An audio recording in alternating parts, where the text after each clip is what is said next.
Do you like the name Dan? Well, if you don't, then you're fucked, because guess who's next? Another one. Get your hands going right now. Show some love for Dan Williamson, everybody.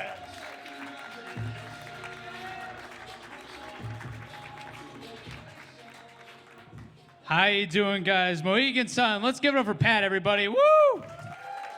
Yeah. You know, it's tough. I do a lot of open mics in Providence, you know, and I never know how to enter these things. But I always go into these things with, like, the mentality of Eminem from 8 Mile. You guys know that? Mostly with the whole, like, knees weak, arms are heavy shit. That's, like, really about it. Like, I got, like, none of the cool shit going for me, you know? Like, I come into these things, somebody told me I look like a kid who looked like a senator's kid. Like, I've been told I look like a kid who looked like he died in a parasailing accident, you know? Like me and Bryce had too many White Claws in Cancun. It's tough, you know, because I want to come out here and talk about real issues, talk about comedy, you know, but I've been told like I look like I have resting privilege face. So it's like I can't talk about anything. But the first thing I'm going to talk about is transgender people. You guys are a fan of transgender people, all right? Transgender people, sure. See, I'm a fan, but I have an idea. Do you guys know the movie The Transporter with Jason Statham? So my idea is the movie The Transporter would be with the Jason Statham, and the transporter was trans. You see, I don't know why you guys have a problem with that, because it's Jason Statham being a trans person. Why wouldn't you want Jason Statham on your team? He's the most badass guy of all time, dude. Come on, Mike. You know what I mean? Why wouldn't you want him on transgender? Because my idea is the movie would start out and it'd be Jason Statham in the transporter, get in the car, and it's like Jason Statham. You say hi, and he's like, "Good on you, Mike." He's like, "All right, Jason." And the second thing, and you'd be like, "How you doing today, Jason?" It's like, "I'm taking estrogen pills." It's like, all right, that's cool, you know? And the second movie would be like, you guys know that big paper cutter from school?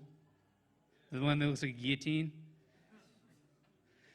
It'd be like Jason Statham putting his cock and balls in that, being like, "Good on you, Mike." I'm just kidding. I said I was a fan of transgender people. Jesus Christ. Who's here is a fan of Asian people? Let's give it up for Asian people in here, everybody. Woo! I feel like they had a rough go of it. But I do have an idea, and it's very harmless. Are you guys ready for it? Okay. So my idea is, you know, Chris Tucker was on the Epstein plane, so I'm thinking of Rush Hour. So my idea is that, like, you know, you get Kid Rock, but my idea, you know, Kid Rock sings, you know, "Want to Be a Cowboy." What if it's Kid Walk?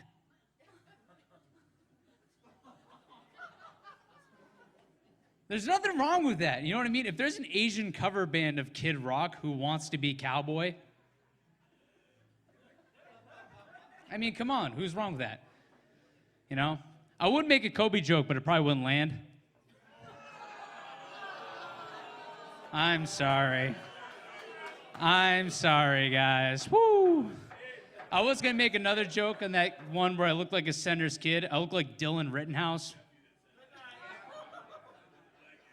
And I'm not going to speak anything on Kyle Rittenhouse because, you know, killing people is bad, but I do have a bisexual brother. Who's a fan of bisexual people here, everybody? Woo! And I am too, because being bisexual is awesome, because I have a bisexual brother, and it's like, when you have a bisexual brother, it's like, you can ask him, would you have sex with him or her? And you get an answer every fucking time, right? So I asked him, would you have sex with Kyle Rittenhouse? And he said yes. He said he's a cutie. What, I mean, politics aside, what do you want me to do? The way he holds a gun? Kind of sexy. I don't know. All right, I'm going to chill with that. But how do you guys feel about the culture in the United States, everybody? Woo! Get up for the culture. Not great? Good. I'm not John Gruden. But what's it called? But I feel like the culture's going downhill because I took a drive down south and I passed by this rest stop and it had a very important name on it. Do you guys know Vince Lombardi? Football guy. He plays football. You guys know him. But I passed it, and this rest stop was called Vince Lombardi Rest Stop. And it appalled me because, like, to us, we know who Vince Lombardi is because he's a football guy. You know, he's a cool guy. But to anybody else, he's just some fat guy in a hat screaming at minorities. Like, he hasn't done anything. You know what I mean? He hasn't played a down of football. He's just a fat guy in a hat. So we have a full Sunoco praising Vince Lombardi, and people in Europe are like, what the hell? And I feel like the same thing, agreeing with that, is you guys know American Ninja Warrior? You guys seen this? I feel like American Ninja Warrior is the same thing, because you see this great show, and they're all jumping on shit, and it's a great time.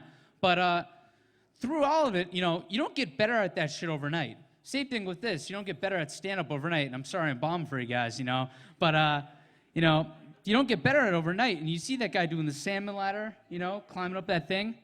And it's like, he's getting better at it. But, like, what hit me is, like, there's no way he didn't take, like, 9 stimulus checks to build a practice salmon ladder in his backyard, you know. And I'll end it on this, because I feel like, you know, American Ninja Warrior is filled with a ton of disappointment. I feel like the first disappointment you get is when you're a kid and you go to the ice cream shop. I don't mean it like that, but I mean it like you go to the ice cream shop and you see the SpongeBob pop. And you guys know the SpongeBob pop, right? It looks perfect when you see it, because when you see the SpongeBob pop, it looks exactly like SpongeBob. And as a kid, you're like, I want to eat that shit. That's money. I want to be all over that, you know? But the problem is, you open that pop-up and he just looks absolutely fucking mangled. Like, he looks like he's begging for change on Mass Ave. And you're like, Jesus Christ, is this what life's gonna be like, you know? All right, that's my time, guys. See ya, bye. Woo!